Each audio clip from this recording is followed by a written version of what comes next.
President Trump reacting after Rudy Giuliani's revelation that the president reimbursed his personal attorney for those payments to the porn star. Here's the president this morning. Rudy is a great guy, but he just started a day ago. But he really has his heart into it. He's working hard. He's learning the subject matter. And he's going to be issuing a statement, too. But he is a great guy. He knows it's a witch hunt. That's what he knows. He's seen a lot of them. And he said he's never seen anything so horrible. He started yesterday. He'll get his facts straight. He's a great guy. Woo! All right, many in the White House say they first learned about the reimbursement from Giuliani's Wednesday night interview with Sean Hannity right here on Fox. Yesterday, reporters asked Press Secretary Sarah Sanders to explain the discrepancy. Watch this. You said on March 7th there was no knowledge of any payments from the president, and he's denied all of these allegations. Were you lying to us at the time, or were you in the dark? The president has denied and continues to deny the underlying claim. And again, I've given the best information I had at the time. And I would refer you back to the comments that you yourself just mentioned a few minutes ago about the timeline from Mayor Giuliani. Why can't you just answer yes or no whether you were in the dark? I think it's a fairly simple question whether you just I think it's a didn't have the fairly simple information answer that I've given you actually several times now. I gave you the best information that I had, and I'm going to continue to do my best to do that every single day.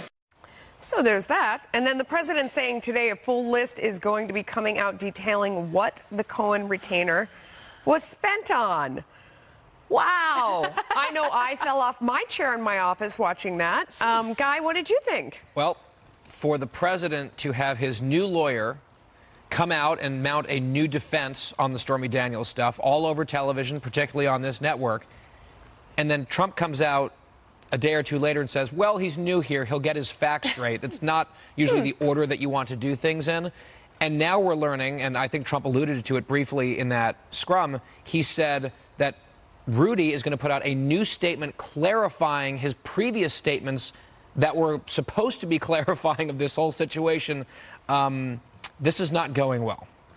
Although, Kennedy, I would say on the flip side of the coin, that there are people who believe, okay, so they went in and they grabbed everything out of Michael Cohen's office. Those documents were going to show that the president did, in fact, reimburse Michael Cohen. So this was a way to come out and get the fact before somebody else on the other side came out and said, ta-da, here's proof. You know, you kind of like get the bad fact out there and get the news cycle over with. That's very good. Unfortunately, the news cycle isn't over with. That's what's problematic, because we're still talking about it.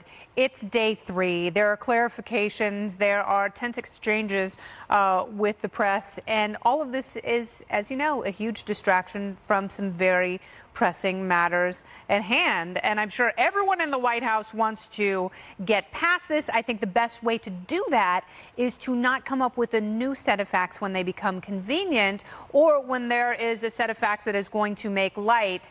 You should just really put out the honest set of facts from the get-go, so you don't have to change anything. Like if this is story number 7, right, then they're going to have to go to story number 8 within 2 days. That is not good planning. Well, I think there's credibility problem for the White House, too. Well, I think there's been some sort of attempt to try to take the possibility of a campaign finance law violation off the table by the way the payment was done. And that's fine, but then creating other issues on top of that. I'm not. Right. Wait for it. But the problem is, if Giuliani will get his facts straight and that he needs to learn the subject matter, why in the Lord's name is he out talking to the public right now? And so I cannot comprehend this. And as someone who's worked in political communications, who's worked on campaigns, worked on Capitol Hill, there is nothing more frustrating than seeing someone create more problems that didn't need to exist for themselves. So seeing this train wreck go down is incredibly frustrating. Also, just from a legal standpoint, if you're the president, I would be worried that this is your team that's representing you in a host of some really serious legal problems right now with the Mueller investigation and also with this Cohen issue as well. So, I mean, you got to be a little worried right now. What I don't understand, though, is what was wrong with the version that Giuliani came out with. Like, what's the next fix going to be? Well, that's the question. At this point, none of us know what the real story is. Was it story 1, 2, 3, 4, 5, 6? No. Or, no. Today, the president basically said no. So this is a credibility